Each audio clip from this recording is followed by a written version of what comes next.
Les hommes s'étaient récemment intéressés à des livres occultes, notamment sur la transmutation énergétique et la protection contre les radiations d'un autre monde.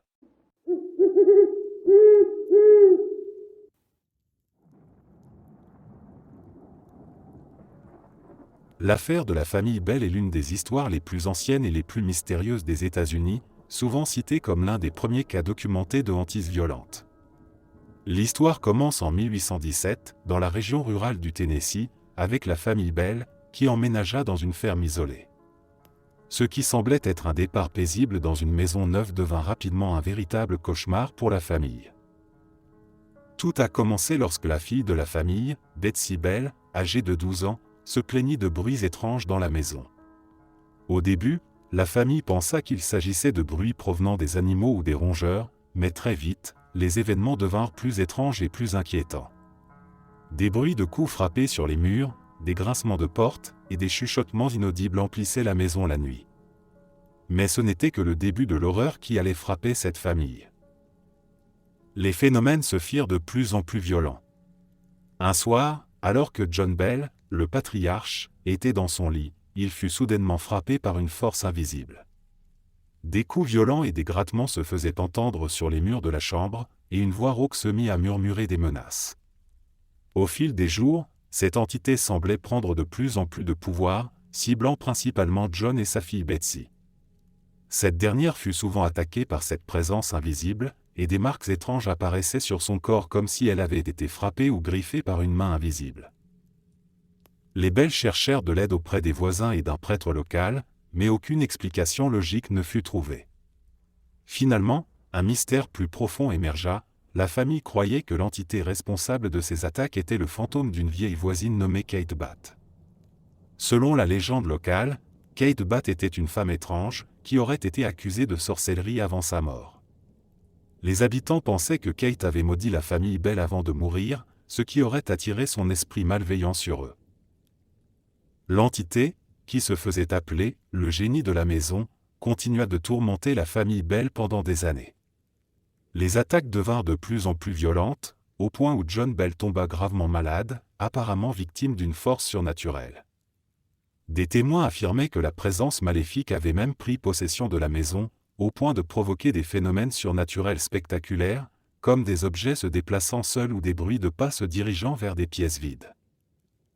En 1821, après plusieurs années de souffrances incessantes, John Bell mourut dans des circonstances étranges. Les membres de la famille croyaient fermement qu'il avait été tué par l'entité. Certains disent que la présence maléfique a causé sa mort en lui infligeant un poison mystérieux. Le soir de sa mort, une voix aurait dit « Je suis venu pour tuer l'homme Bell ». Après le décès de John, les phénomènes cessèrent subitement, et la famille Bell put enfin trouver un peu de paix. L'affaire des Bell est aujourd'hui un mystère, avec des spéculations allant des manifestations paranormales à des théories plus rationnelles, comme des troubles psychologiques ou des malentendus.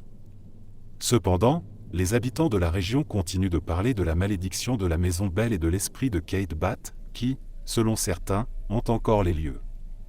Bien que la maison ait été abandonnée et détruite, l'histoire de la famille Bell est restée gravée dans l'histoire du paranormal, un avertissement sur les conséquences possibles des forces invisibles et malveillantes qui pourraient résider dans des lieux anciens.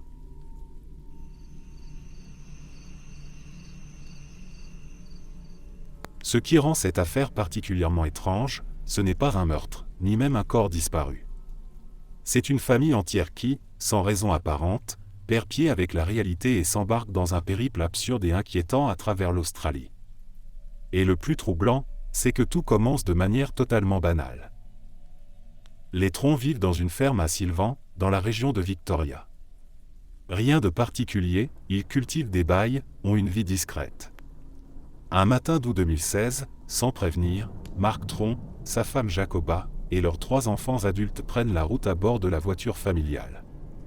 Ils laissent derrière eux passeport, téléphone, carte bancaire, documents comme s'ils fuyaient quelque chose. En chemin, le comportement de la famille devient erratique. L'un des fils, Mitchell, quitte le groupe au bout de quelques heures, incapable de comprendre ce qui se passe. Le lendemain, la fille aînée, Ella, part elle aussi. Elle rentre à la maison, mais trouve la ferme dans un état chaotique, portes ouvertes, documents éparpillés, et un climat de panique. Les parents et la plus jeune fille continuent leur fuite. Jacoba est retrouvée peu après, errant seule, confuse, dans une ville voisine. Marc et sa fille cadette sont aperçus plus loin, essayant de voler une voiture. Marc s'enfuit dans la forêt. On retrouvera sa trace 5 jours plus tard, recroquevillé sur le bord d'une route, épuisé et incapable d'expliquer ce qui s'est passé. Au final, aucun crime n'a eu lieu. Pas de substance, pas de maladie. Les autorités parlent de folie partagée, un épisode de psychose collective qui aurait poussé la famille à croire qu'ils étaient poursuivis. Poursuivis par quoi? Aucun ne donnera de réponse claire. Ils diront simplement avoir ressenti un danger imminent, quelque chose d'invisible. Cette histoire n'a pas de fin dramatique, ni de conclusion satisfaisante. Juste une question obsédante, qu'est-ce qui peut faire basculer une famille entière dans la peur et la fuite, sans cause rationnelle? Certains avancent la paranoïa, d'autres y voient quelque chose de plus subtil, presque intangible, l'étrangeté soudaine du réel, quand il glisse vers l'irrationnel sans prévenir.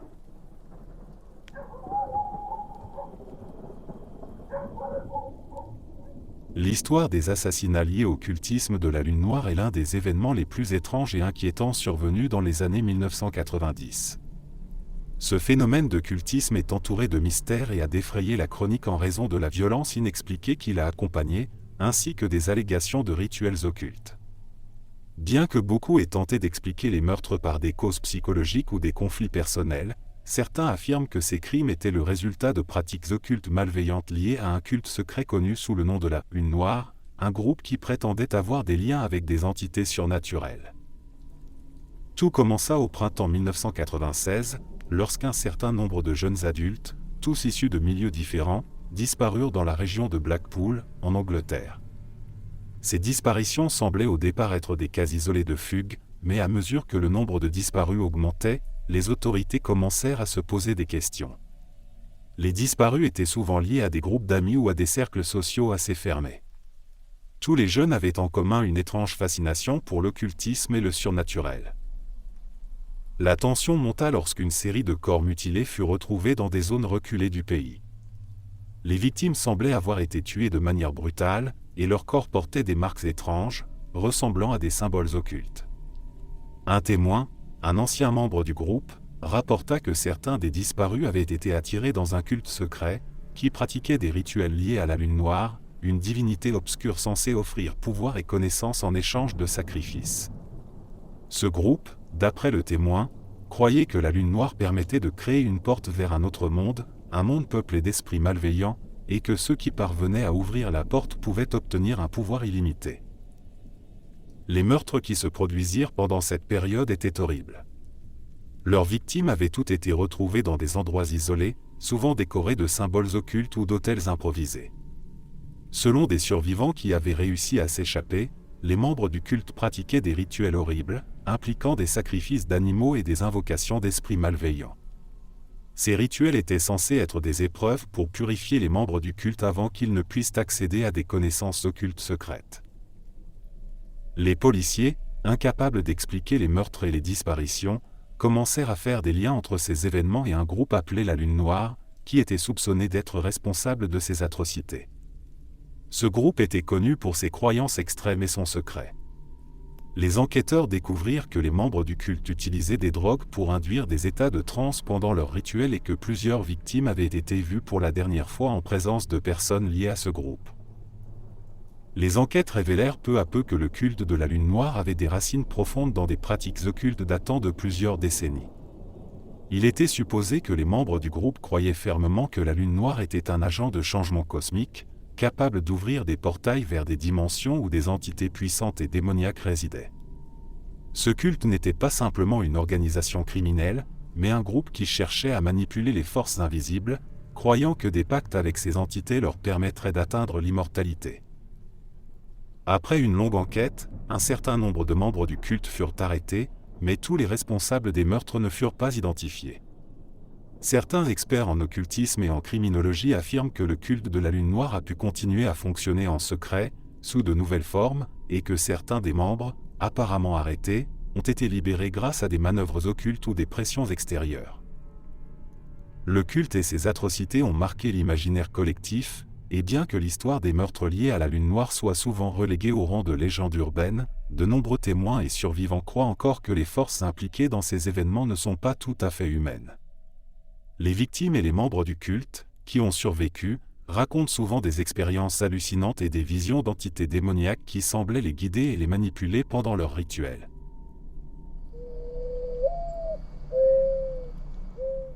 En février 1959, un groupe de 9 étudiants russes part en expédition dans les montagnes de l'Oural, une région hostile, isolée, gelée par des températures pouvant descendre à moins 30 degrés Celsius. Tous expérimentés, habitués à la survie, ils planifient leur itinéraire avec soin. Ils montent leur tente sur une pente exposée du mont Kolatsiakl, que les autochtones appellent la montagne des morts. Ce sera leur dernier campement. Les jours passent sans nouvelles. L'inquiétude monte. Une mission de recherche est lancée. Ce qu'elle découvre est au-delà de l'incompréhensible. La tente du groupe est retrouvée, déchirée de l'intérieur. Aucun des randonneurs n'est là. Dans la neige, des empreintes de pieds nus mènent à la lisière de la forêt voisine. 2 premiers corps sont découverts, presque dévêtus, près d'un feu de camp éteint. Puis 3 autres, étendus entre la tente et la forêt, comme s'ils avaient tenté de revenir. Les 4 derniers sont retrouvés plus tard, dans un ravin, ensevelis sous la neige. Mais les détails du drame sont étranges. Certains corps présentent des blessures sévères, côtes brisées, crâne fracturé, mais sans traces extérieures. Pas de plaies, pas d'hématome visible. Une des victimes n'a plus de langue. Leurs vêtements portent des traces de radiation. Le rapport officiel conclut à une force naturelle irrésistible. Mais personne ne comprend vraiment ce que ça signifie. Depuis, les théories se multiplient, avalanches, essais militaires secrets, rencontres avec quelque chose d'inconnu. Les autorités ont classé l'enquête, et le site est désormais associé à un mystère glacial, suspendu entre crimes, erreurs humaines et phénomènes inexpliqués. Rien, dans cette histoire, n'offre de certitude. Seulement un profond malaise.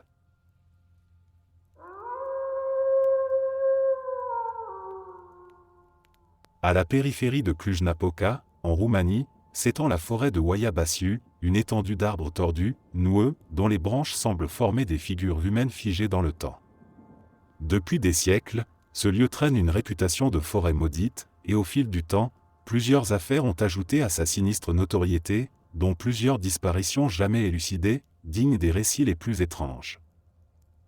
L'un des cas les plus documentés est celui d'une fillette de 5 ans qui aurait disparu dans la forêt en 1960, sous les yeux de sa famille. Pendant des heures, il la cherche, appelle à l'aide, aucune réponse. 5 ans plus tard, la même enfant serait réapparue à l'entrée de la forêt, vêtue des mêmes vêtements, indemne, mais sans aucun souvenir. Ni vieillie, ni affamée, comme si le temps lui-même s'était figé autour d'elle. Les habitants parlent de lueurs vertes, de bruits électroniques, et surtout d'un cercle d'herbes mortes, parfaitement rond, en plein cœur de la forêt, où rien ne pousse, malgré les efforts. C'est là qu'on raconte que plusieurs randonneurs ont perdu connaissance, ou sont revenus en état de panique extrême, certains couverts de brûlures étranges. Des photos montrent souvent des formes translucides ou des visages flous entre les arbres, bien que jamais confirmés. En 1970, un biologiste, Alexandru Sift, explore la forêt, convaincu d'un phénomène naturel. Il capte sur pellicule des formes lumineuses indéfinissables. Peu après, il disparaît brièvement, puis réapparaît, hagard, incapable de décrire ce qu'il a vu. Toutes ces notes sont détruites mystérieusement après sa mort. Au fil des décennies, la police a enquêté sur plusieurs disparitions non résolues, randonneurs, militaires, adolescents. Les corps ne sont jamais retrouvés. Certaines familles affirment avoir reçu des appels des téléphones disparus, sans voix au bout du fil, juste un souffle régulier, puis le silence. Oaia Basiu n'est pas qu'une forêt étrange. C'est un lieu où la logique se brise, où les lois naturelles semblent suspendues. Beaucoup refusent d'y entrer. Ceux qui osent parlent d'une présence constante, d'un regard invisible. Et toujours cette sensation qu'au milieu de ces arbres quelque chose attend, quelque chose qu'on n'est pas censé voir ou comprendre.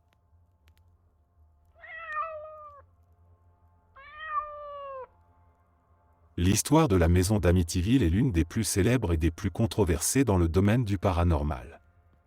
Tout a commencé dans la nuit du 13 novembre 1974, lorsque Ronald Butch DeFeo Jr. a tué ses 6 membres de la famille dans leur maison du 112 Ocean Avenue, à Amityville, New York. Ce qui semblait être un acte de folie irrationnelle a pris une tournure encore plus inquiétante lorsque des rumeurs ont circulé selon lesquelles la maison était hantée, et que des forces surnaturelles avaient joué un rôle dans le massacre. Les faits sont horribles. Ronald DeFeo, un jeune homme de 23 ans, s'est armé d'un fusil et a abattu ses parents, ses 2 frères et ses 2 sœurs pendant leur sommeil. Lorsqu'il a été arrêté, il a prétendu que des voix dans la maison l'avaient poussé à commettre cet acte atroce. Il a affirmé qu'une force invisible, qu'il interprétait comme des voix démoniaques, lui ordonnait de tuer sa famille. Ces déclarations ont choqué les enquêteurs, mais ce qui a vraiment captivé l'imagination du public, c'est ce qui s'est passé après l'attaque, lorsqu'une autre famille a emménagé dans la maison. En décembre 1975, un an après les meurtres, la famille Lutz, composée de George et Kathy Lutz et de leurs 3 enfants, a acheté la maison à bas prix. Ils étaient conscients de l'histoire criminelle de la maison, mais ils ne se doutaient pas qu'ils allaient se retrouver au centre d'une série de phénomènes paranormaux inexplicables. Très vite, les événements étranges ont commencé. Au début, ce n'était que des petites choses, des bruits étranges la nuit, des portes qui se fermaient seules, des éclats de lumière sans explication. Mais rapidement, ces incidents sont devenus plus graves et plus menaçants. Le premier événement marquant s'est produit dans les premiers jours après leur installation. Un matin, la famille s'est réveillée avec l'impression que la température de la maison avait chuté brusquement, sans raison apparente. C'était un froid glacial, même dans les pièces les plus chauffées, et des bruits étranges résonnaient dans les murs. Les enfants ont commencé à se plaindre de cauchemars terrifiants et de bruits de pas dans les couloirs la nuit. George, le père, a commencé à se réveiller chaque nuit à 3h15, l'heure exacte du meurtre de la famille DeFeo, comme si une force invisible le tirait du sommeil. Mais c'est lorsque des objets ont commencé à se déplacer seuls que la situation est devenue plus effrayante. Un jour, la famille a trouvé des meubles renversés sans explication, et un crucifix dans le salon a été retrouvé tourné à l'envers, ce qui fut interprété par certains comme un signe de présence démoniaque. Les Lutz ont également remarqué une odeur de moisissure dans toute la maison, un parfum nauséabond qui ne semblait jamais se dissiper, peu importe combien ils aéraient les pièces. Le pire de ces phénomènes s'est produit avec les enfants. L'un des plus jeunes, Daniel, a affirmé avoir vu un homme invisible dans la pièce, un homme de grande taille, portant une robe noire, qui lui avait parlé. Le garçon a décrit une figure menaçante, presque d'apparence surnaturelle, qui ne correspondait à aucune personne qu'il connaissait. Ce n'était pas tout. Le plus étrange était que les enfants commençaient à se comporter de manière bizarre, comme si quelque chose les influençait. Les disputes devenaient de plus en plus fréquentes entre les membres de la famille, et l'ambiance dans la maison se dégradait à vue d'œil. La famille Lutz se rendit alors compte que la maison avait une emprise sur eux. Ce n'étaient pas seulement des phénomènes isolés, mais une force palpable qui semblait les contrôler, les pousser à agir de manière étrange. Kathy, la mère, souffrait de violents maux de tête et de visions de plus en plus perturbantes. Elle affirmait voir des figures fantomatiques dans la maison, et certaines nuits, elle était victime de rêves étranges où elle voyait des scènes de meurtre et de violence qui semblaient venir d'un autre temps. Mais l'événement le plus marquant survint lorsqu'une nuit, George, en proie à une agitation inexpliquée, se rendit au sous-sol. Là, il aperçut une étrange entité noire, une sorte de masse, qui s'agita avant de disparaître dans les ténèbres. Ce fut la goutte d'eau. George était désormais convaincu que la maison était maudite et que des forces surnaturelles malveillantes avaient pris possession des lieux. Après seulement 28 jours de tourments incessants, la famille Lutz prit la décision de fuir la maison, terrifiés par ce qu'ils avaient vécu. Ils ont quitté précipitamment la maison, abandonnant presque tout derrière eux. Avant de partir, ils ont contacté des enquêteurs paranormaux, dont les célèbres Ed et Lorraine Warren, qui ont rapidement pris en charge l'affaire. Lors de leurs investigations, ils ont découvert que la maison avait une histoire tragique et que des entités malveillantes semblaient y résider depuis longtemps. Les Warren ont confirmé la présence d'une énergie sombre, mais n'ont pas pu chasser la force démoniaque qui occupait la maison. Ce qui est fascinant, c'est que, après leur départ, la maison est devenue le centre de nombreuses spéculations. La famille Lutz a écrit un livre sur leur expérience, qui fut rapidement adapté en film. Bien que certains croient que les Lutz ont inventé leur histoire pour attirer l'attention et augmenter la valeur de leur livre, de nombreuses personnes qui ont visité la maison ont affirmé ressentir une atmosphère étrange et pesante. D'autres, plus sceptiques, pensent que les événements étaient simplement le fruit de l'imagination de la famille ou d'un traumatisme post-homicide. Quoi qu'il en soit, l'incident d'Amityville est resté l'un des mystères les plus fascinants du paranormal. La maison d'Amityville existe toujours aujourd'hui, bien qu'elle ait été entièrement rénovée et que son apparence extérieure ait été modifiée pour échapper à la notoriété qui lui a été associée. Pourtant, les légendes autour de ce lieu restent vivantes.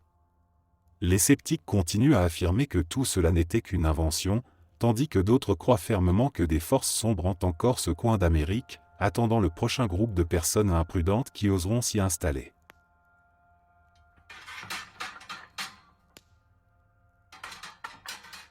L'histoire d'Annabelle, la célèbre poupée possédée, est l'une des plus connues et terrifiantes dans le domaine du paranormal. Tout commence en 1976, lorsqu'une jeune infirmière, Donna, reçut une poupée antique en cadeau. Il s'agissait d'une poupée en tissu d'une taille assez grande, vêtue d'une robe rouge, avec des yeux qui, selon certains témoins, semblaient fixer les gens d'une manière étrange. Donna, qui vivait dans un appartement avec sa colocataire Angie, pensait qu'il s'agissait simplement d'un objet décoratif mignon, mais rapidement, des événements inquiétants commencèrent à se produire autour de la poupée. Au début, ce n'étaient que des petits détails. Parfois, la poupée semblait changer de position toute seule, se retrouvant assise dans un fauteuil alors qu'elle avait été laissée allongée quelques heures plus tôt. Puis, des notes mystérieuses commencèrent à apparaître dans l'appartement. Des messages écrits sur du papier, disant des choses comme « Aidez-moi » ou « Je suis là » étaient retrouvés dans la maison. Au début, Donna et Angie pensaient que quelqu'un jouait un tour, mais lorsque la poupée commença à se déplacer seule, l'angoisse monta. Les deux jeunes femmes commencèrent à craindre que quelque chose de plus sinistre se cache derrière ces événements. Un soir, alors qu'elles étaient toutes deux à la maison, Donna et Angie remarquèrent qu'Annabelle se trouvait sur le canapé. Ce n'était pas la première fois que la poupée changeait de place toute seule, mais cette fois, elle semblait différente. Il y avait une énergie palpable dans l'air, une sorte de pression étrange qui emplit la pièce. En tentant de discuter du phénomène, elles virent la poupée se relever lentime, comme si elle voulait leur adresser un message. Elles décidèrent d'appeler un médium pour tenter de comprendre ce qui se passait.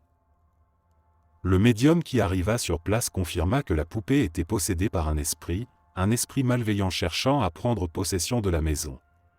Selon lui, l'esprit d'une jeune fille nommée Annabelle Higgins, décédée tragiquement dans les environs des années plus tôt, avait trouvé un foyer dans la poupée. Ce qui effrayait encore plus Donna et Angie, c'était que l'esprit d'Annabelle ne semblait pas vouloir partir. Non seulement la poupée bougeait, mais des phénomènes de plus en plus violents se produisaient autour de celle-ci. Les choses prirent une tournure encore plus grave lorsque les attaques physiques commencèrent. Un des amis de Donna, un jeune homme nommé Lou, venait souvent leur rendre visite. Un jour, alors qu'il était dans l'appartement, il se sentit soudainement accablé par une force invisible. Il tomba à terre, pris de convulsions. Il déclara qu'il avait ressenti une brûlure intense, comme si quelque chose l'avait frappé. Ses blessures, comme des marques de griffures, apparaissait sans explication. Il avait l'impression d'avoir été attaqué par une force surnaturelle. C'est alors que Donna et Angie décidèrent de contacter les célèbres enquêteurs paranormaux Ed et Lorraine Warren. Lorsqu'ils examinèrent la poupée, les Warren confirmèrent que la poupée n'était pas seulement habitée par un esprit, mais par un démon malveillant.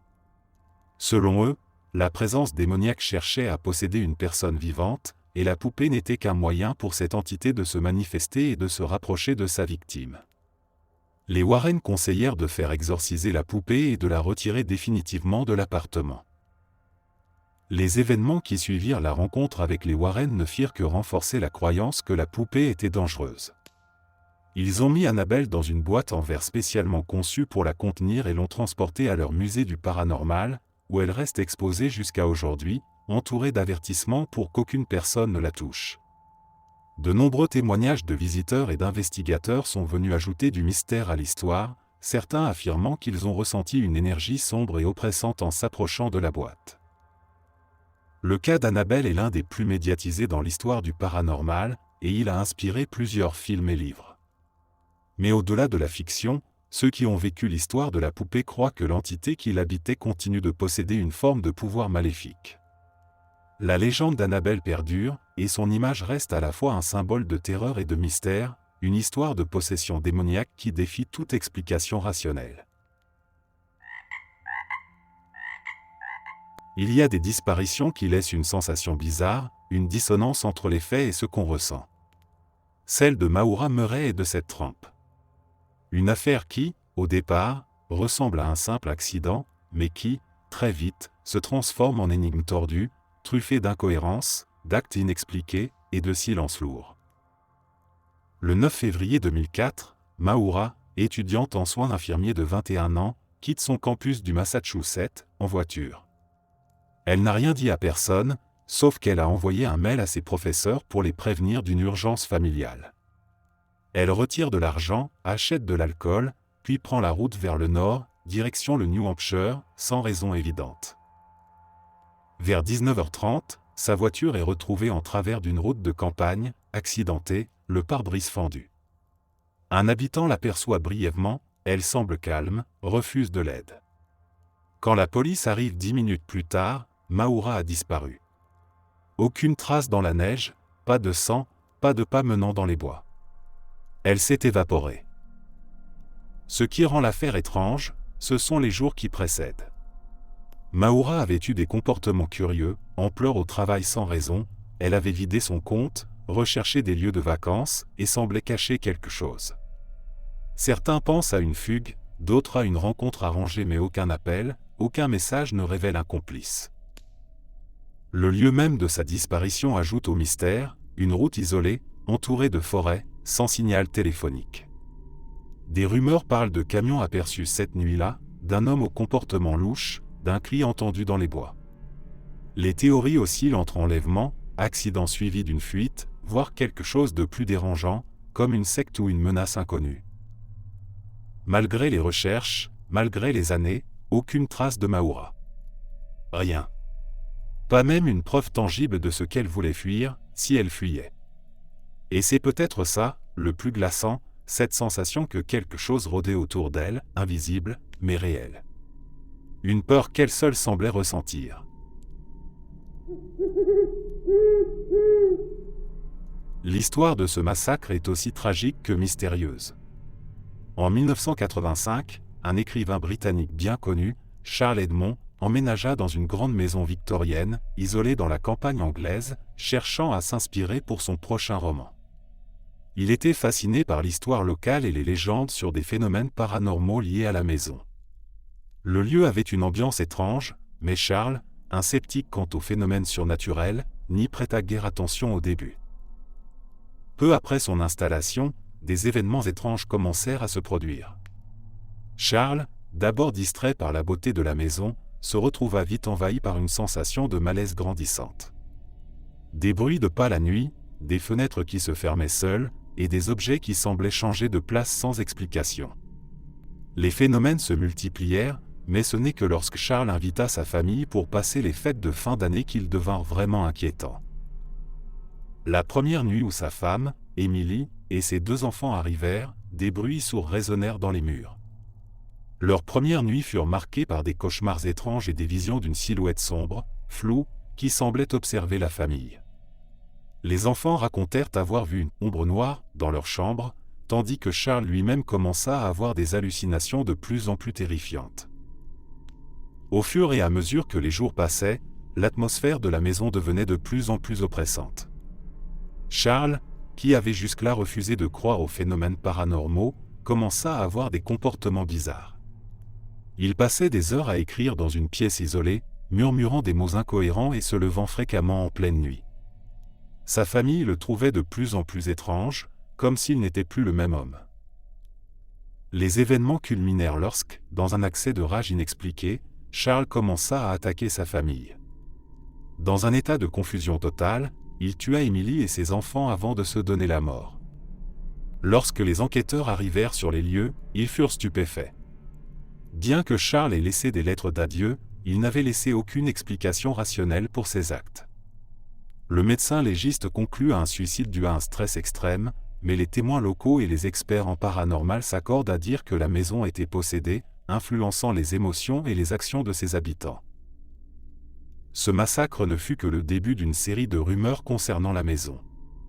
Les voisins, ainsi que d'autres personnes qui osèrent y entrer par la suite, rapportèrent des expériences similaires, une sensation de pression intense, des visions de figures spectrales et des bruits inexplicables. La maison fut abandonnée, mais ces histoires ne cessent d'alimenter les spéculations sur l'existence de forces invisibles capables de manipuler l'esprit humain.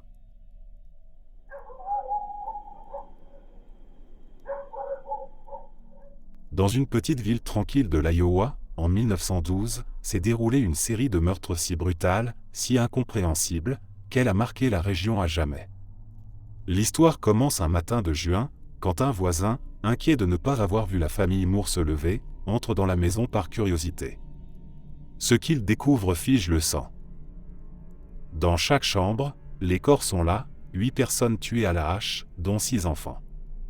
La scène est glaçante, les têtes recouvertes de vêtements, les miroirs voilés. L'arme du crime, une hache ensanglantée, est retrouvée posée calmement au pied du lit des parents. Le plus troublant ? Il n'y a aucune trace d'effraction. Le tueur aurait attendu que tout le monde dorme. Il aurait frappé avec une précision inhumaine, sans bruit, sans réveiller les voisins. Et surtout, après les meurtres, il serait resté dans la maison pendant des heures. On retrouve des lampes tempêtes ajustées, de la nourriture à moitié mangée sur la table, et un bol de sang dans le grenier. Certains pensent qu'il observait la famille depuis des jours avant de frapper. Malgré des suspects, un vagabond, un pasteur dérangé, un ancien employé, aucune preuve ne permet de condamner quiconque. L'affaire devient un gouffre d'angoisse, d'autant plus que des crimes similaires ont lieu ailleurs, dans d'autres petites villes, avec les mêmes méthodes, la même signature. Depuis, la maison de Villisca est devenue un lieu de légende noire. Rachetée, elle est laissée intacte, comme en 1912. De nombreux visiteurs racontent des phénomènes étranges, sons de pas, rires d'enfants, haches qui tombent, chuchotements la nuit. Certains quittent les lieux en courant, pris de panique. Des enquêteurs du paranormal y sont venus, souvent repartis sans explication. Plus de 100 ans plus tard, le mystère reste entier. Le tueur de Villisca n'a jamais été retrouvé. Le crime est resté suspendu, figé dans le silence de cette maison, où les murs eux-mêmes semblent se souvenir de ce qui s'est passé. Un cauchemar rural, sans fin, où le mal a dormi entre les draps et n'a jamais été chassé.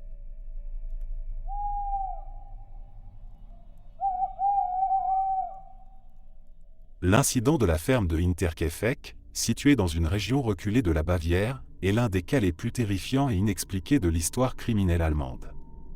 Ce qui rend cette affaire encore plus énigmatique, c'est l'association avec des phénomènes paranormaux qui ont été rapportés avant et après le massacre.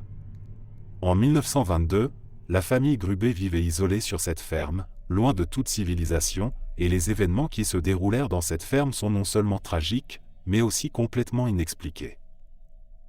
Tout a commencé quelques mois avant le massacre, lorsque des membres de la famille Grubé, composés de Andreas Grubé, sa femme Casilia, leur fille Victoria et 2 petits-enfants, ont commencé à signaler des phénomènes étranges sur la ferme.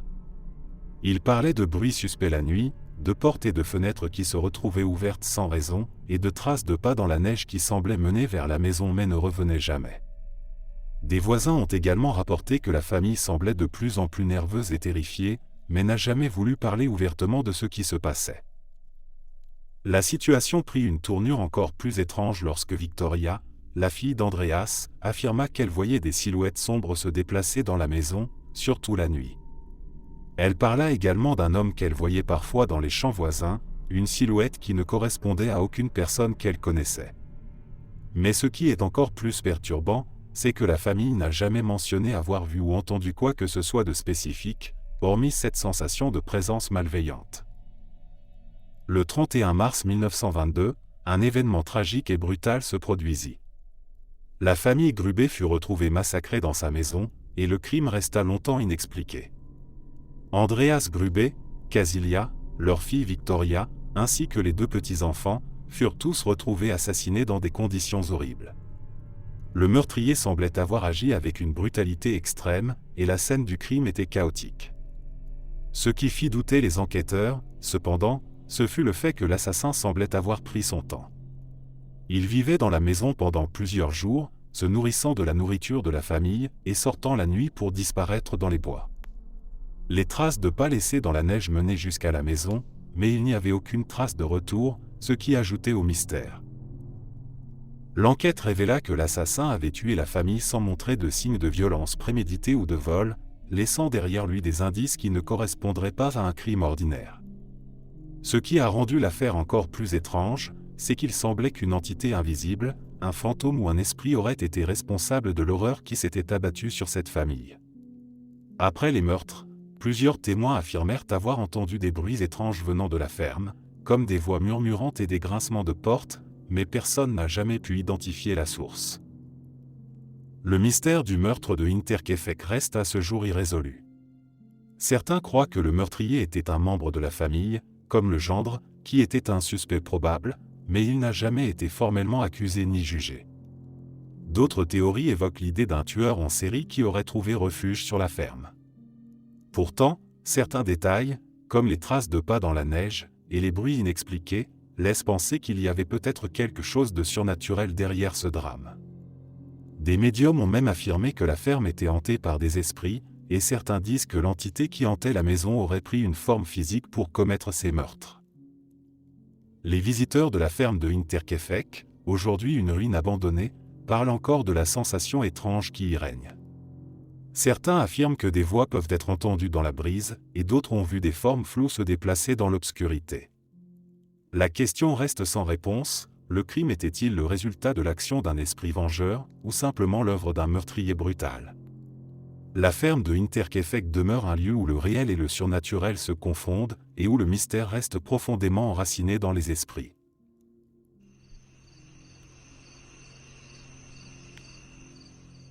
Un matin de juin 1960, près du lac Bodom, en Finlande, des campeurs découvrent un spectacle qui va marquer la mémoire collective du pays pour des décennies. 3 adolescents, 2 filles et un garçon, sont retrouvés massacrés dans leur tente, un 4e, grièvement blessé, survit. L'affaire va rapidement prendre une tournure étrange, non seulement à cause de sa violence inouïe, mais aussi par l'ambiance opaque qui l'entoure. La nuit du drame, le groupe avait installé son campement sur les rives du lac, un endroit paisible, populaire auprès des jeunes. Mais au petit matin, la tente est lacérée de l'extérieur, les corps à moitié sortis, couverts de blessures. Le survivant, Nils Gustafsson, est retrouvé errant, le visage en sang, incapable de se souvenir de ce qui s'est passé. Aucun témoin, aucune arme, aucune empreinte exploitable. L'enquête patine. Les rumeurs s'emballent. Le comportement de Nils intrigue. Il prétend ne rien savoir, mais ses blessures ne correspondent pas à un combat. 40 ans plus tard, il est accusé du meurtre, la police avançant une querelle amoureuse. Mais lors du procès, faute de preuves solides, il est acquitté. L'ombre du doute persiste. Mais ce qui nourrit la légende noire du lac Bodom, ce sont les témoignages périphériques. Des campeurs proches disent avoir vu une silhouette noire, debout près de la tente, pendant des heures, sans bouger. D'autres évoquent un bruit de pas, puis un silence pesant qui a duré jusqu'au matin. Un témoin affirme avoir vu un homme s'enfuir, mais le visage était flou. Difficile à décrire. Presque irréel. Depuis, l'endroit est évité par les habitants. Des pêcheurs racontent entendre des cris étouffés, certains voient des formes humaines sur le rivage la nuit. Des randonneurs disent avoir ressenti une oppression physique, comme si quelque chose pesait sur leur poitrine en s'approchant du site. Le meurtre n'a jamais été élucidé. Aucune certitude. Seulement un lieu marqué par le sang, et une sensation persistante que ce qui s'est passé cette nuit-là dépasse la simple folie humaine. Quelque chose est resté au bord du lac Bodom. Et ça n'a jamais été expliqué.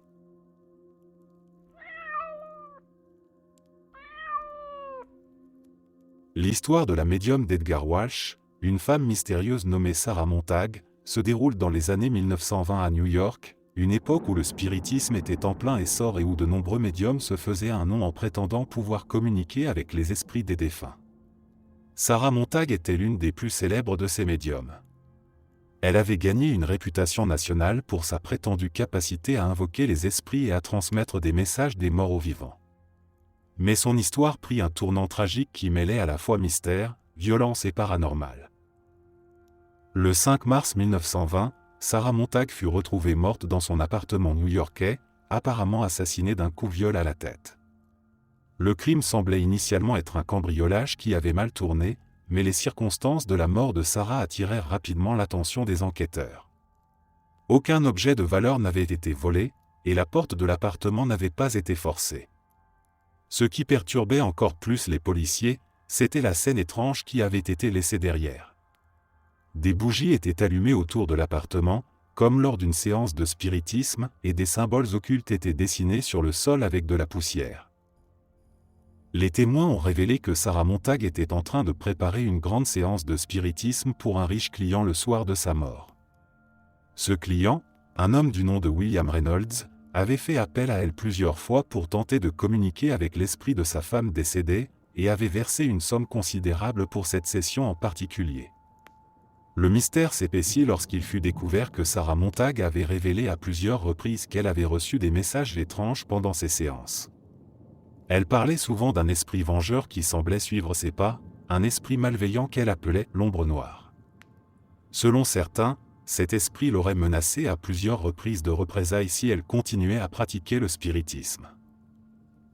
Les policiers enquêtant sur le meurtre furent perplexes lorsqu'ils entendirent que plusieurs des personnes ayant assisté aux séances de Sarah Montag avaient eu des expériences étranges et inexpliquées après avoir quitté son appartement. Certains clients se plaignaient de bruits de pas suivis de voix chuchotantes dans leur maison, tandis que d'autres rapportaient avoir vu des apparitions sombres dans leurs rêves, toujours liées à Sarah. Plusieurs médiums, dont des collègues de Sarah, affirmèrent que l'esprit de l'ombre noire l'avait tué pour l'empêcher de répandre des messages spirituels qu'ils considéraient comme dangereux. L'affaire prit une nouvelle tournure lorsque William Reynolds, le client de Sarah, fut arrêté pour son meurtre. Cependant, lors de l'interrogatoire, il affirma que l'ombre noire était responsable de la mort de Sarah, et qu'il n'avait jamais touché à la femme. Il soutint que, après la séance, Sarah avait été agressée par une force invisible et qu'il n'avait pu rien faire pour l'empêcher. Les policiers trouvèrent son témoignage incompréhensible et il fut finalement jugé pour le meurtre. Mais il clama toujours son innocence, et beaucoup de ceux qui connaissaient Sarah Montag croyaient que des forces surnaturelles avaient pris part à ce crime. Le procès fit grand bruit dans les médias de l'époque, et l'affaire fut rapidement oubliée dans les années qui suivirent, mais la maison de Sarah Montag à New York resta un lieu sinistre et étrange. Des visiteurs ont raconté des expériences terrifiantes, affirmant avoir vu des lumières clignoter sans raison, ou même entendu des voix murmurantes dans les coins sombres de la maison. Le meurtre de Sarah Montag, bien qu'expliqué comme un crime humain, laisse encore de nombreuses personnes se demander si des forces surnaturelles étaient réellement impliquées. Aujourd'hui, la médium reste une figure emblématique du paranormal new-yorkais, et l'affaire de son meurtre fait partie de ces histoires où la frontière entre l'inexpliqué et le réel demeure floue. Son histoire, tragique et perturbante, reste un mystère entouré de questions sans réponse, et beaucoup continuent à se demander si l'ombre noire, l'esprit qu'elle avait invoqué, était la véritable responsable de sa mort, ou si elle fut simplement victime d'une folie criminelle mêlée à un destin tragique.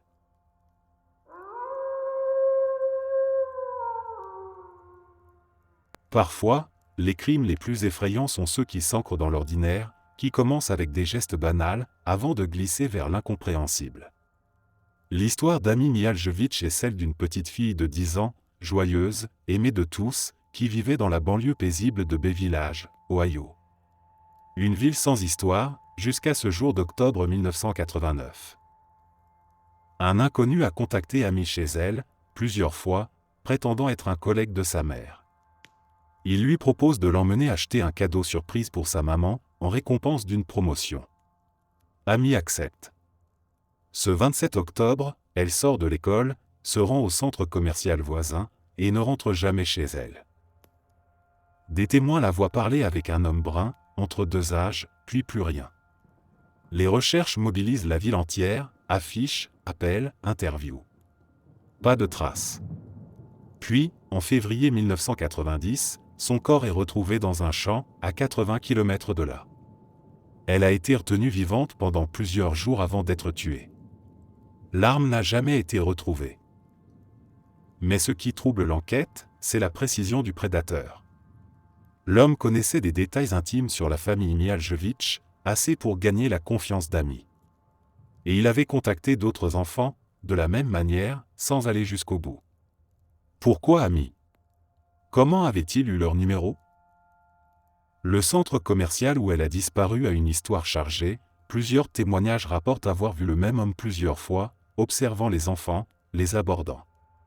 Mais jamais identifié.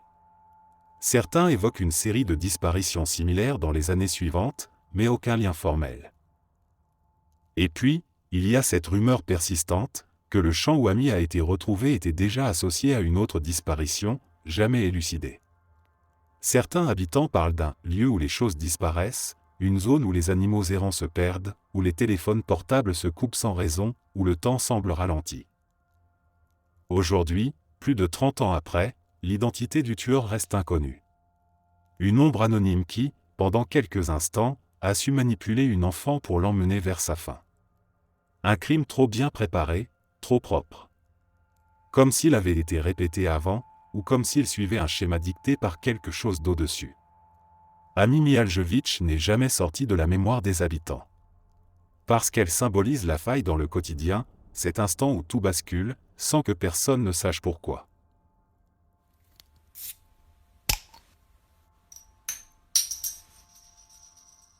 L'histoire du suicide paranormal de 2009 a secoué une petite communauté de banlieue dans le nord de l'Angleterre, où un homme, nommé Marcus Green, se donna la mort après avoir prétendu être hanté par des entités invisibles.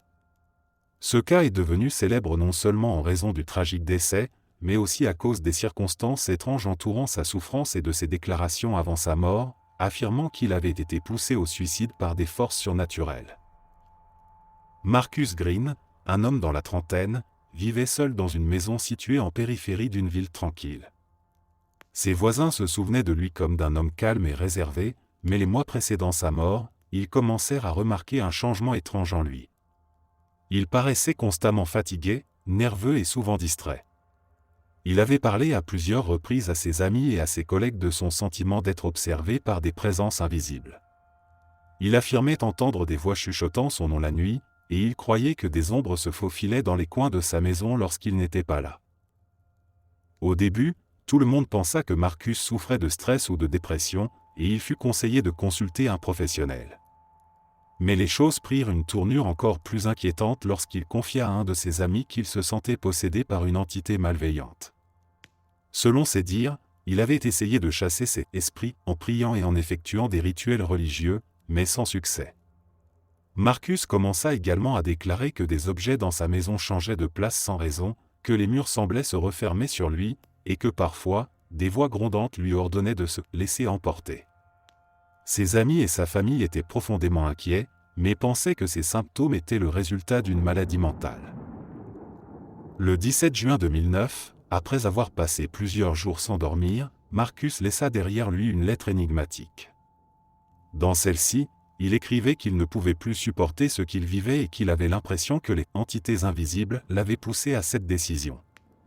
Il mentionna également qu'il n'était plus capable de discerner entre la réalité et ce qu'il percevait comme des hallucinations. En désespoir de cause, il se donna la mort en se suspendant dans son salon. Lorsque la police arriva sur les lieux, ils trouvèrent la maison dans un état chaotique. Des objets étaient éparpillés partout, comme si quelqu'un avait cherché à fuir une force invisible. Des chaises étaient renversées, et une étrange sensation d'oppression semblait envahir la pièce. Les enquêteurs furent perplexes, aucune trace de lutte, mais une atmosphère anormalement froide régna dans la maison, et ils remarquèrent que la fenêtre de son salon était ouverte, bien qu'il fasse un froid glacial dehors. Ce détail suscita des spéculations, pourquoi la fenêtre était-elle ouverte alors que les températures étaient proches de zéro?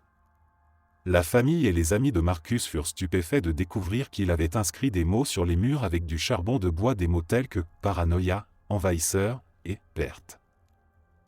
Quelques mois après sa mort, des témoins affirmaient avoir ressenti une présence étrange dans la maison de Marcus. Des voisins rapportaient que des bruits de pas étaient parfois entendus la nuit, et certains affirmaient avoir vu des ombres se déplacer dans les fenêtres, bien que la maison fût inoccupée. Des médiums locaux ont été invités à enquêter sur la maison, et plusieurs d'entre eux ont rapporté avoir ressenti une forte pression dans l'air, comme si quelque chose de malveillant résidait dans l'espace. L'un d'eux parla même d'une entité, ancienne et vengeresse, qui semblait se nourrir des émotions de peur et de confusion laissées par Marcus. Le cas de Marcus Green fit l'objet de nombreuses spéculations dans les années suivantes. Les enquêteurs ont évoqué l'hypothèse d'une maladie mentale non diagnostiquée, mais pour ceux qui croient aux phénomènes paranormaux, l'histoire de Marcus reste un exemple frappant de ce que certains considèrent comme un suicide paranormal, une personne poussée à la fin tragique par des entités surnaturelles. Les membres de sa famille, après sa mort, ont raconté avoir eu des rêves étranges où ils étaient visités par son esprit, qui semblait les implorer de le libérer de la prise des ténèbres. Le cas de Marcus a donné lieu à des discussions passionnées parmi les experts en paranormal, certains pensant que la maison où il vivait était hantée depuis des années, attirant des forces invisibles qui ont fini par prendre une emprise sur lui. Les médiums affirment même que l'entité qui hantait la maison de Marcus aurait été liée à une ancienne légende locale, où un esprit vengeur cherchait à prendre possession des vivants.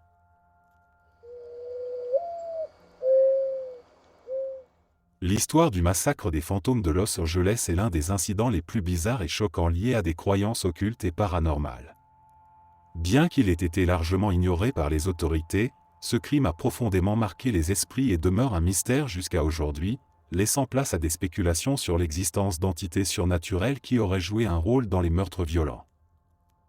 L'incident se déroula dans le quartier de Compton, au sud de Los Angeles, en 1992, lorsque plusieurs membres d'un groupe de jeunes adultes, tous liés par une fascination commune pour les phénomènes paranormaux, furent retrouvés assassinés dans des conditions macabres. Ces jeunes, dont certains étaient des étudiants, se réunissaient régulièrement pour des séances de spiritisme, attirés par l'idée d'entrer en contact avec des entités d'un autre monde. Lors de ces réunions, ils utilisaient une planche Ouija, espérant invoquer des esprits et recevoir des messages de l'au-delà. Mais ce qui semblait être une activité innocente se transforma en quelque chose de bien plus terrifiant. Un soir de novembre 1992, après une séance de spiritisme particulièrement intense, un des membres du groupe, un jeune homme nommé Trevor, affirma avoir fait contact avec un esprit puissant qui se faisait appeler l'ombre noire. Selon Trevor, l'esprit avait demandé un sacrifice en échange de connaissances interdites et de pouvoirs surnaturels. Ce fut à ce moment que la situation prit une tournure fatale. Les autres membres du groupe, fascinés par les promesses de l'esprit, commencèrent à préparer un rituel pour invoquer pleinement cette entité. Cependant, au fur et à mesure que la séance se poursuivait, les phénomènes paranormaux se firent de plus en plus violents. Trevor, prétendant être sous l'emprise de l'ombre noire, commença à agir de manière de plus en plus agressive. Il se mit à hurler des paroles incompréhensibles, ses yeux devenant vitreux. À ce moment, les autres membres du groupe essayèrent de l'arrêter, mais un par un, ils furent attaqués violemment, certains souffrant de blessures profondes et de coupures inexplicables. Le massacre continua pendant plusieurs heures, les témoins rapportant que Trevor semblait possédé, comme si une force invisible le contrôlait. Lorsqu'enfin la police arriva sur les lieux, ils trouvèrent 6 jeunes adultes morts dans un état de terreur extrême, les corps mutilés et dispersés autour de la salle, comme si un combat surnaturel avait eu lieu. L'enquête qui suivit ne révéla aucune trace de lutte physique, mais des marques étranges furent trouvées sur les corps des victimes, des symboles occultes gravés dans leur peau et des traces de brûlures qui semblaient provenir de l'intérieur du corps.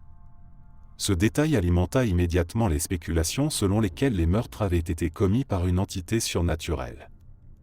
Les enquêteurs, déconcertés par l'ampleur de la violence et la brutalité des attaques, pensèrent au début qu'il s'agissait d'un crime lié à des drogues ou à des troubles mentaux, mais les témoins, eux, soutinrent que l'entité invoquée avait pris le contrôle des jeunes. Les survivants, qui avaient échappé à l'attaque, racontèrent des expériences de plus en plus dérangeantes. Certains d'entre eux, après l'incident, affirmèrent avoir entendu des voix étranges les appelant dans la nuit, tandis que d'autres prétendaient avoir vu des silhouettes noires se faufiler dans leur maison, les observant silencieusement.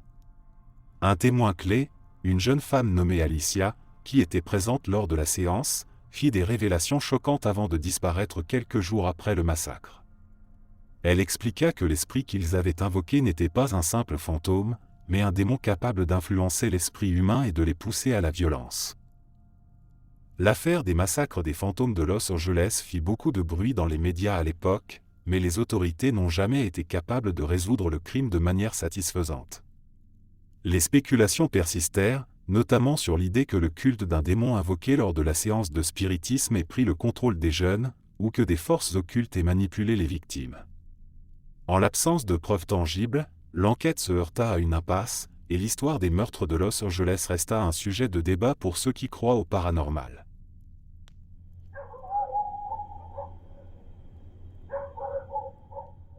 Entre 1945 et 1950, une série de disparitions inexpliquées secoue une région montagneuse du Vermont, aux abords de la forêt nationale de Glastonbury. Cette zone, surnommée plus tard le Bennington Triangle, est connue des habitants pour sa mauvaise réputation, une terre où les boussoles déraillent, où les animaux évitent certains sentiers, et où les anciens peuples indigènes refusaient de marcher, parlant de sol maudit. La première disparition marquante survient en 1945.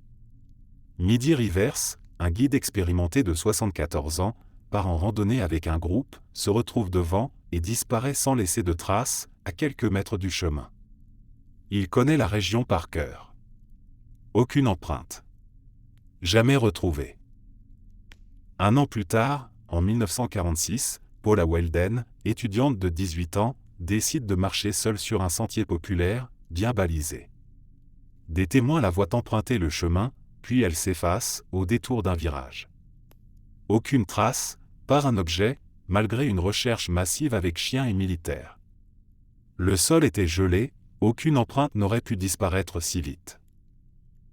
Puis, 3 autres personnes disparaissent dans la même région, dont un enfant de 8 ans, Paul Jepson, qui s'éloigne quelques minutes de la voiture familiale. Sa mère se retourne. Il n'est plus là. Les chiens de recherche s'arrêtent net à un point précis de la forêt, refusent d'avancer, comme bloqués. L'affaire la plus troublante survient en 1950, Frida Langer, randonneuse aguerrie, chute dans un ruisseau et retourne au camp chercher des vêtements secs. Moins de 30 minutes plus tard, elle est introuvable. Une semaine de recherche, rien. Et puis, 6 mois après, son corps est retrouvé dans un endroit déjà fouillé plusieurs fois, dans un état de décomposition anormale. Cause du décès, indéterminée. Les habitants parlent de bruits sans source, de silhouettes humaines observées entre les arbres, qui disparaissent quand on s'approche. Certains mentionnent un homme de Glastonbury, une entité qui veillerait sur la forêt, d'autres parlent de fissures dans le temps, ou d'une faille entre deux mondes. Aucune de ces disparitions n'a été résolue. Aucun lien officiel n'a été établi. Pourtant, le nombre, la fréquence et l'absence totale d'indices ont transformé le Bennington Triangle en une zone interdite, un lieu où les lois de la nature semblent vaciller, et où, parfois, les gens disparaissent simplement, comme avalés par la forêt elle-même.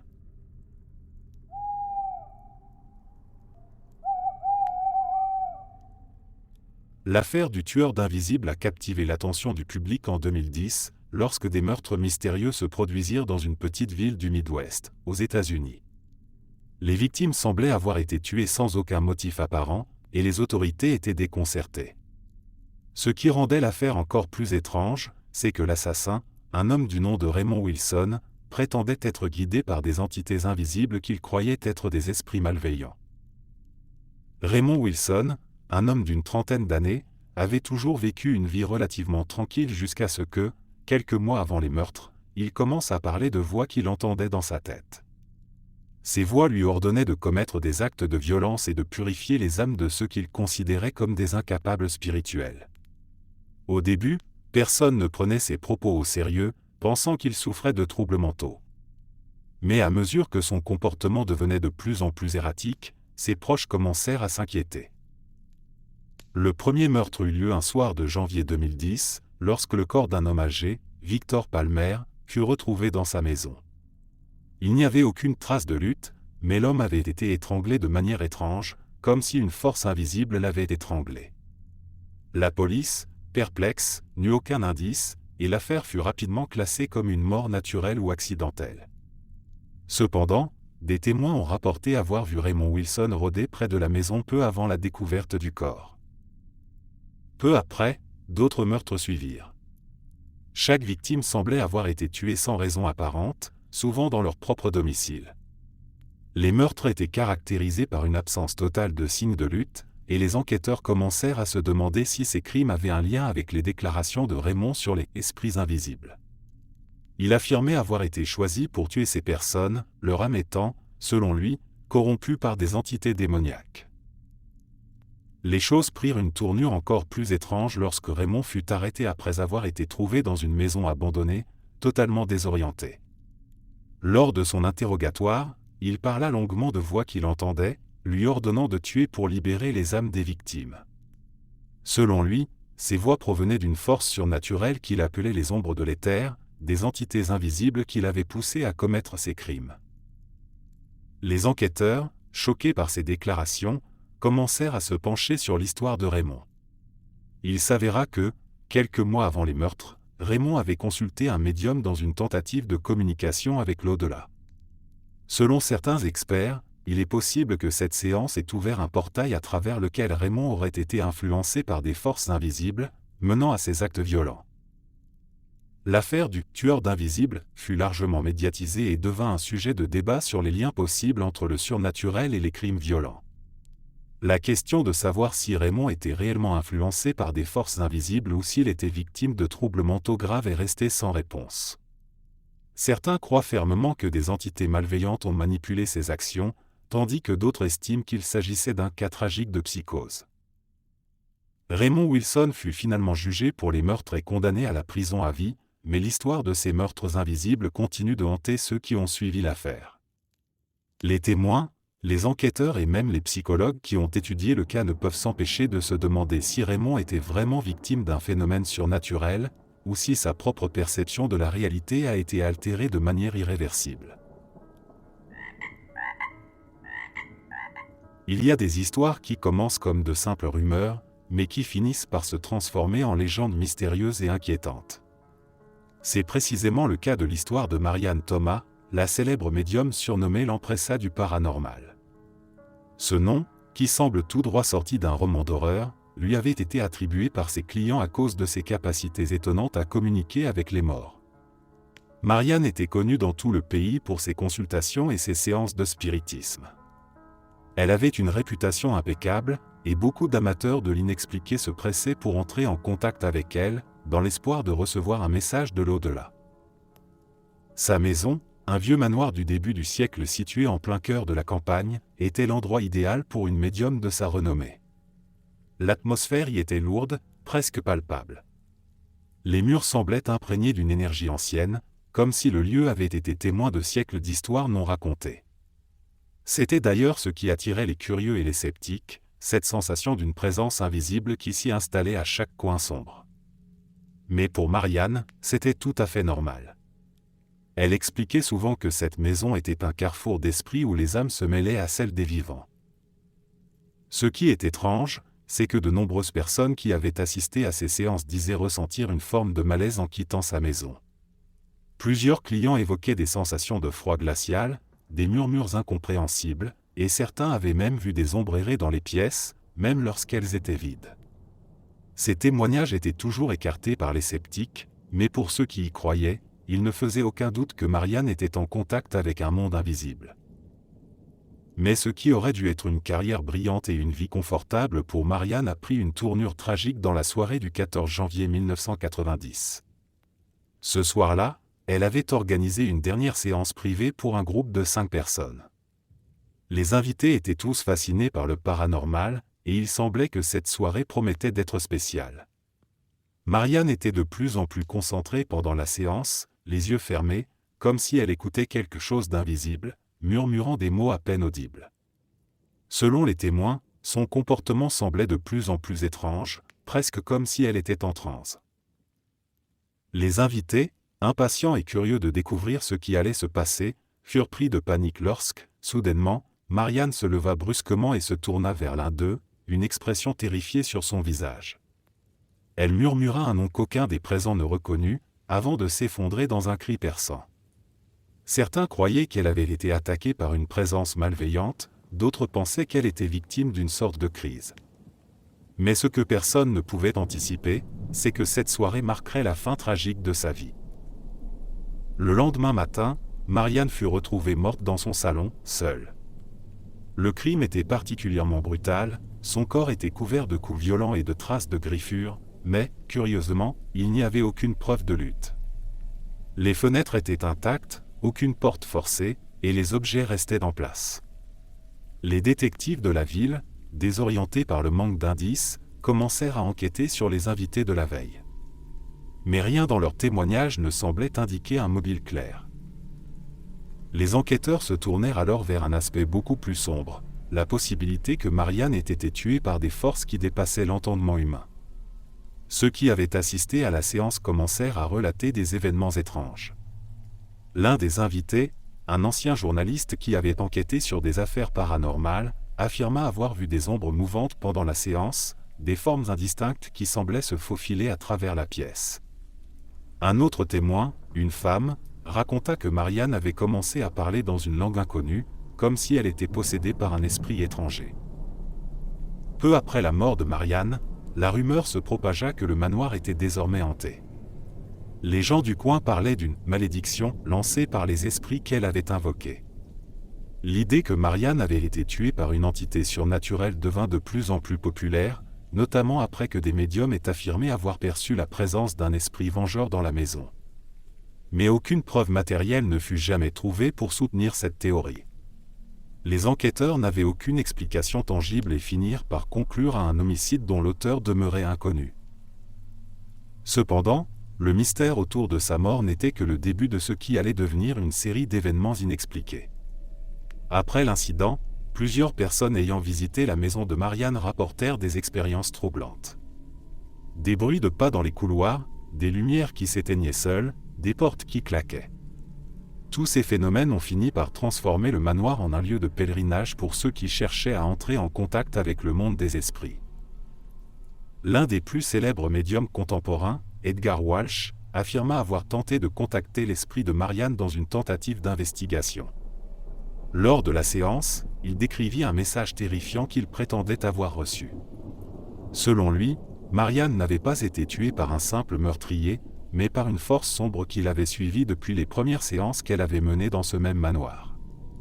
Cette entité, dit-il, n'était autre qu'un esprit ancien, vengeur, lié à la maison elle-même, et qui, depuis sa mort, cherchait à récupérer la vie de ceux qui osaient troubler le monde des morts.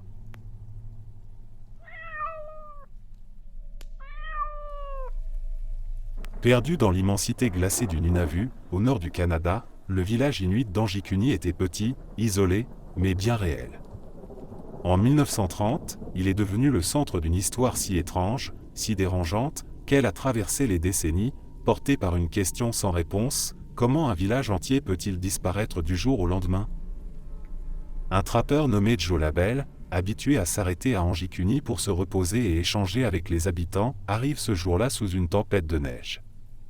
Ce qu'il découvre le plonge dans un silence irréel, le village est vide. Pas un son, pas un cri, pas un feu. Les huttes sont ouvertes, les repas encore chauds, les armes de chasse rangées. Pas de traces de lutte, ni de fuite. Il parcourt chaque abri. Pas un seul corps. Pas une seule empreinte dans la neige. Labelle, pris de panique, rejoint la station télégraphique la plus proche pour prévenir la Gendarmerie royale du Canada. Une équipe est envoyée. Ce qu'elle trouve est pire. Les tombes du cimetière local ont été ouvertes, vidées, les pierres tombales déplacées.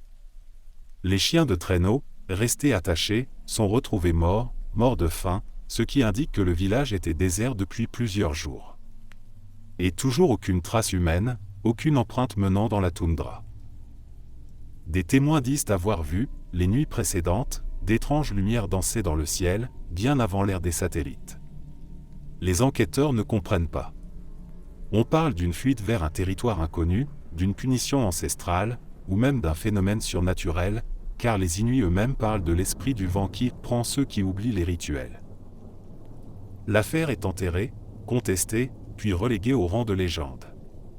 Pourtant, plusieurs articles d'époque, rapports de police et témoignages confirment au moins les faits essentiels. Un village existait là, puis plus rien. Aucun des habitants d'Anjikuni n'a jamais été retrouvé. Pas même un os, pas même un objet. Ce n'est pas seulement une disparition. C'est un effacement, un trou dans l'histoire, où un peuple entier semble avoir été avalé par quelque chose d'invisible, comme si le monde lui-même avait décidé d'effacer leur passage.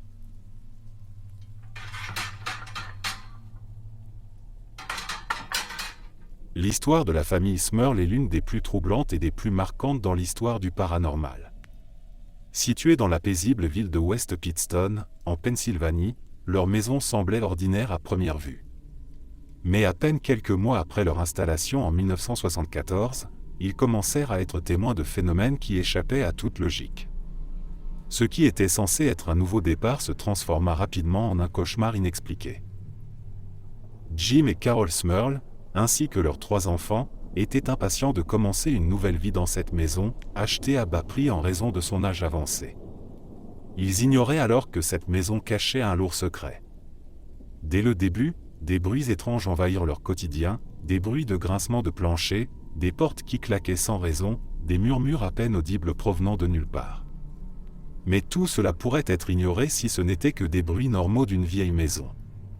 Cependant, les événements se firent de plus en plus terrifiants. En 1975, la famille commença à ressentir une présence bien plus inquiétante.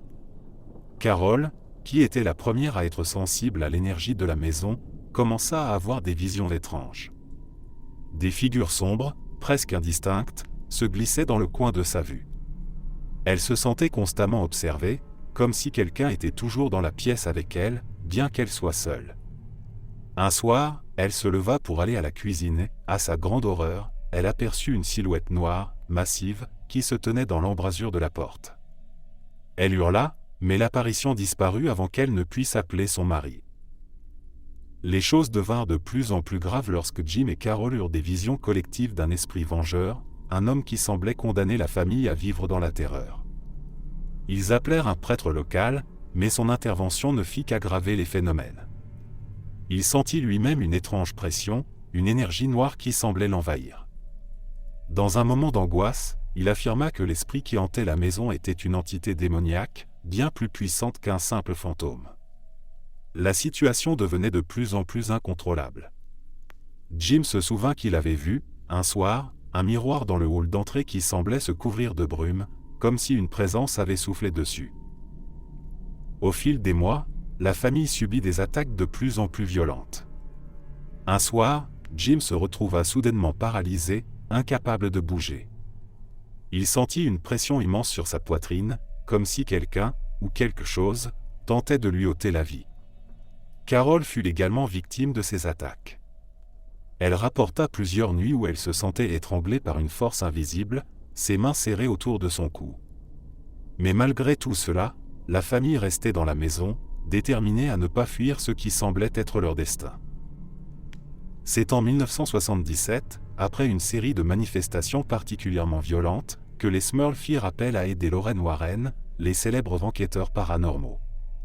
Ce couple, connu pour ses investigations sur des cas surnaturels, arriva dans la maison avec l'espoir d'apporter un peu de paix à la famille. Dès leur arrivée, ils ressentirent une oppression intense. L'air semblait lourd, presque suffocant, et une tension palpable émanait de chaque coin de la maison. Ed et Lorraine commencèrent à enquêter sur le passé de la maison. Ils découvrirent que la bâtisse avait une histoire sordide, plusieurs anciens occupants avaient disparu dans des circonstances mystérieuses, et d'autres avaient souffert de graves maladies ou de malheurs. Une légende locale parlait d'un prêtre qui avait pratiqué des rituels occultes dans la maison, libérant ainsi une entité maléfique. Les Warren, très expérimentés dans ce genre de situation, conclurent rapidement que la famille Smurl était possédée par un démon particulièrement puissant. Pendant leur enquête, des phénomènes de plus en plus impressionnants se produisirent. Les murs semblaient trembler, des bruits de voix indistinctes résonnaient dans les couloirs, et des objets se déplaçaient seuls. Mais c'est lors d'une séance de spiritisme que la situation atteignit son apogée. Ed Warren affirma avoir vu une silhouette spectrale, sombre et menaçante, se manifester devant eux, confirmant la présence de l'entité démoniaque. Le prêtre que les Warren avaient amené sur les lieux a ensuite procédé à un exorcisme, mais même après plusieurs tentatives, l'entité ne semblait pas vouloir quitter les lieux. Pendant ce temps, la famille Smurl souffrait de ce que beaucoup considéraient comme des signes de possession. Carol fut prise de violentes crises de folie, ses yeux devenant vitreux et son comportement erratique. Un jour, elle hurla à la vue d'une silhouette gigantesque, lui ordonnant de quitter la maison. Le démon semblait avoir une emprise totale sur la famille, et leur vie devint un véritable enfer. Malgré les efforts des Warren, l'entité démoniaque ne se laissa pas chasser facilement. Il fallut de nombreuses années avant que la famille Smurl puisse enfin se libérer du fardeau de la maison. Entre-temps, ils avaient contacté de nombreux experts et médiums, mais chacun d'eux repartait effrayé par l'ampleur de ce qui se passait. La famille, bien qu'éprouvée, décida finalement de quitter la maison après 3 ans de tourments. Le cas des Smurl devint l'un des plus célèbres et des plus effrayants dans le domaine du paranormal, non seulement à cause des phénomènes terrifiants, mais aussi en raison de l'ampleur des souffrances qu'ils ont vécues. L'affaire inspira plusieurs livres et films, dont un qui relatait leur expérience, mais le mystère de la présence maléfique dans la maison reste à ce jour inexpliqué pour beaucoup. Le manoir de la famille Smurl est toujours là, mais aucun autre propriétaire n'a osé y vivre, à cause des sombres légendes qui l'entourent. Et bien que la famille ait quitté les lieux, certains disent que l'esprit maléfique continue de hanter la région, attendant la prochaine âme à tourmenter.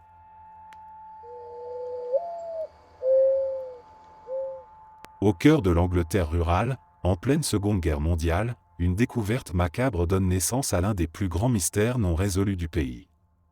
En avril 1943, 4 adolescents entrent illégalement dans la forêt de Hagley, à la recherche de nids d'oiseaux.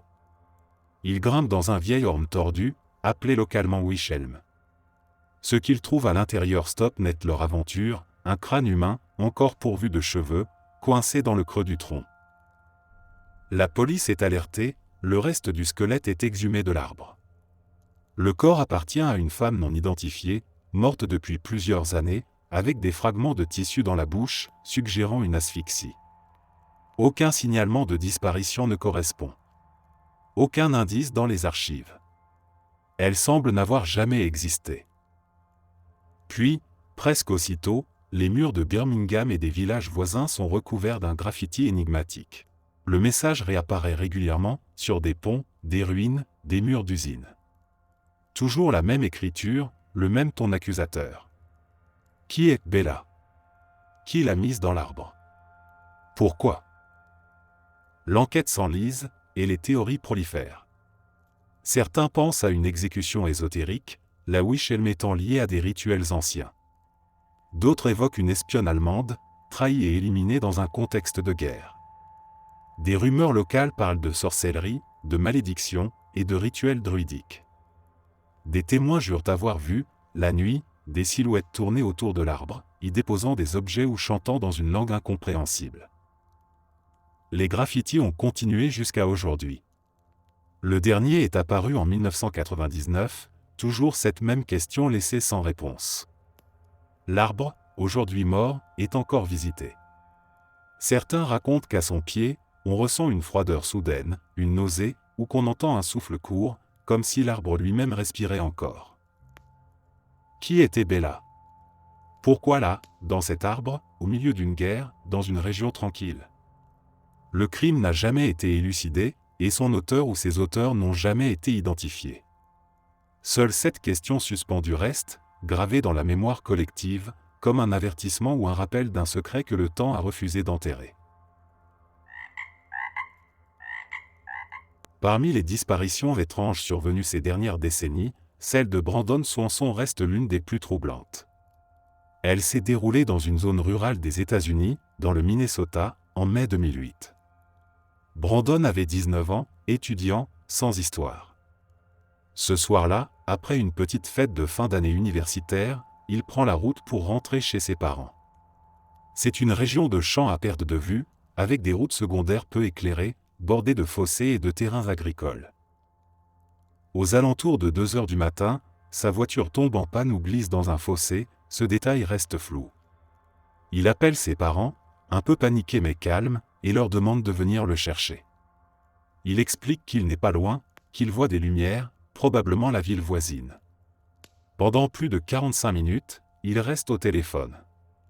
Il essaie de leur décrire où il se trouve, marche le long de la route pour les aider à le retrouver. Puis, brusquement, il dit « Oh merde » et la ligne coupe. Plus aucun signe de lui, jamais. Le plus étrange, c'est que l'endroit où il pensait être n'était pas le bon. Les recherches révèlent que sa voiture a été retrouvée à 25 km de l'endroit qu'il décrivait. Les chiens pisteurs ont suivi son odeur jusqu'à un champ, puis plus rien. Aucun corps, aucune trace, aucune lutte. Il a disparu à la seconde près où il a prononcé ces mots. Au fil des ans, la famille n'a jamais cessé de chercher, les fouilles continuent sporadiquement, sans résultat. Les théories ? Enlèvement ? Accident ? Un puits caché ? Rien ne colle. Certains locaux racontent que cette région est sujette à des lueurs étranges dans le ciel, et plusieurs témoins disent avoir vu des formes dans les champs ces nuits-là. Mais aucune preuve ne vient étayer ces rumeurs. Tout ce qui reste, c'est cette phrase suspendue dans le vide, cette ligne coupée dans l'obscurité, et l'énigme de comment quelqu'un peut s'évaporer au beau milieu de terres ouvertes, sans laisser de traces.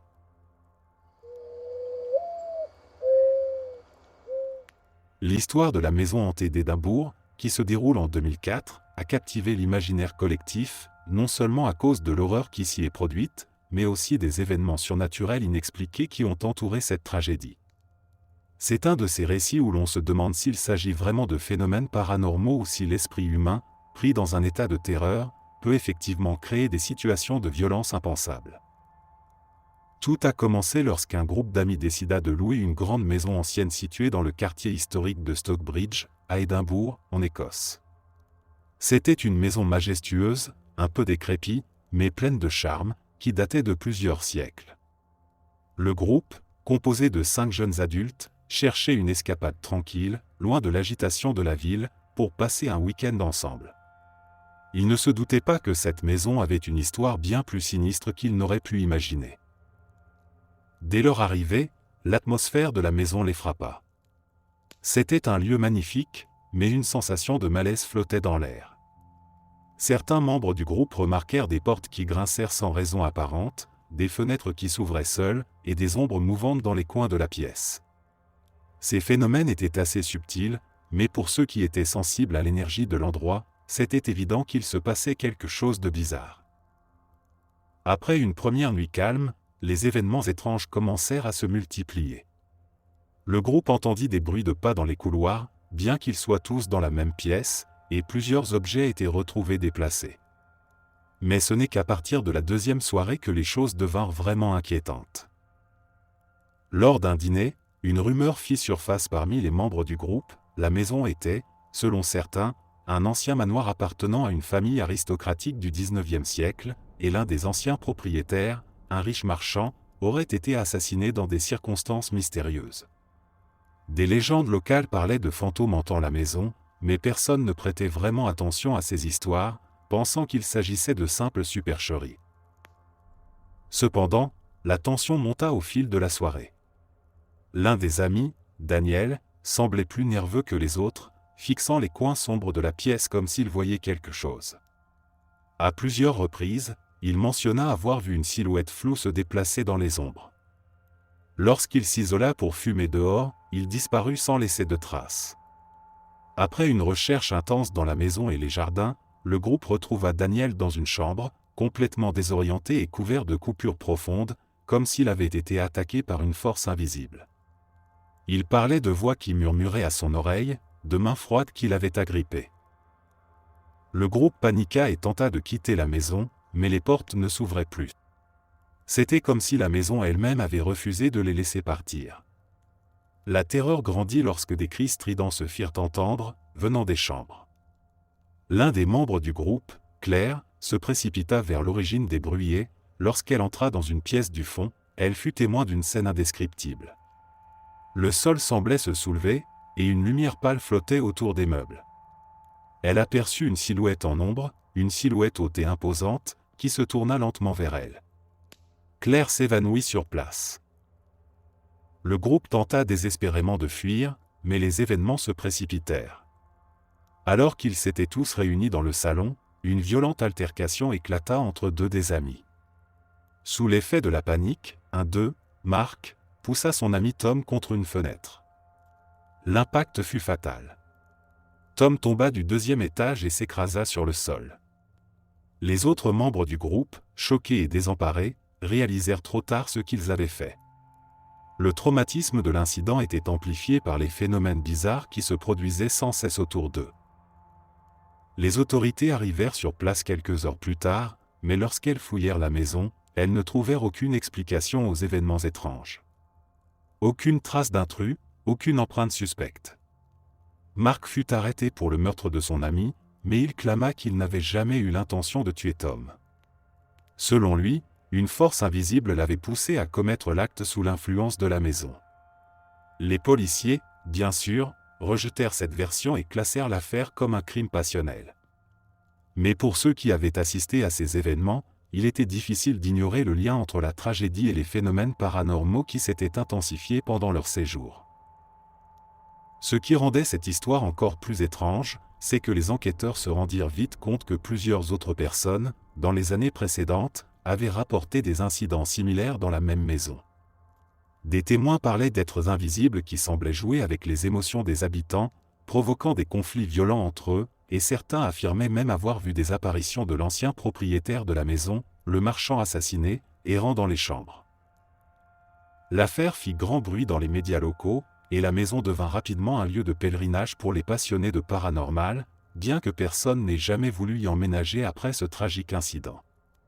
Les habitants d'Édimbourg racontaient des histoires sur cette maison, qu'ils considéraient comme maudite, et les personnes qui avaient tenté d'y vivre après l'incident de 2004 ont toutes quitté les lieux sous peu, effrayés par les phénomènes qui s'y produisaient.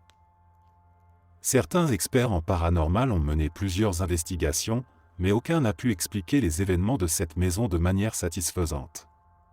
Les spéculations vont des entités spirituelles perturbées aux malédictions laissées par des meurtres non résolus.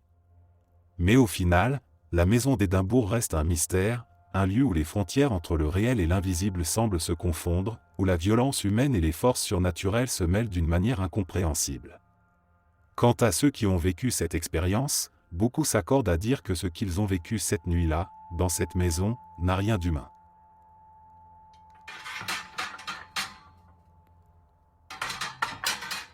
Parmi les mystères insolubles qui frôlent le surnaturel, peu sont aussi déconcertants que l'affaire des hommes au masque de plomb. L'histoire débute le 20 août 1966, sur une colline appelée Morro do Vintém, près de Rio de Janeiro. Un garçon, cherchant son cerf-volant, tombe sur deux corps allongés côte à côte, en tenue de ville, recouverts d'une étrange couverture. Sur leur visage, des masques en plomb, fabriqués sur mesure, semblables à des protections contre les radiations. Les policiers arrivent, mais plus ils cherchent, plus les détails deviennent absurdes. Les deux hommes sont identifiés, Manuel Pereira da Cruz et Miguel José Viana, deux techniciens en électronique. Autour d'eux, aucun signe de lutte, aucune blessure.